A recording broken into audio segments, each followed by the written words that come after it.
présentation du problème de l'échelle de pompier. Alors, on a une échelle là, qui est l'échelle 2. Alors ici, on voit qu'on nous indiquait le centre de gravité de l'échelle. Hein. Donc c'est par là que va s'appliquer le poids de cette échelle. Vous avez ici un vérin hydraulique donc, qui va pousser cette tige là, elle va plus ou moins sortir. Hein. Et du coup, elle va faire monter ou descendre l'échelle. Vous avez ici ce qu'on appelle une tourelle. Alors une tourelle, normalement, ça veut dire que l'échelle, après, cette partie-là peut tourner pour orienter l'échelle dans la direction qu'on souhaite.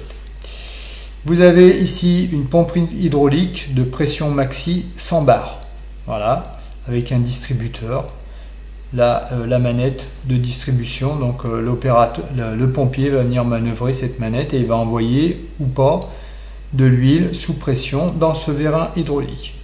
Alors, ce qui est important, c'est de constater aussi qu'il y a un point C d'articulation ici, d'accord, un point B d'articulation et un point A d'articulation. Alors, ensuite, qu'est-ce qu'ils ont commencé à préparer? Alors, on a isolé donc l'échelle 2, ça veut dire que quand on l'isole, on la représente seule. Hein. Donc c'est tout regroupé sur une feuille, mais en fait, vous allez considérer que l'échelle comme si elle était toute seule. Vous allez considérer le vérin comme s'il était tout seul, parce qu'on isole aussi le vérin, et on isole aussi la tourelle. Et après, on nous donne dans le tableau l'échelle de représentation, 1 cm c'est 1000 décanewtons. On nous a donné le poids P de l'échelle, c'est 5000 décanewtons. Donc il va falloir tenir compte de cette échelle pour tracer le poids P. Voilà.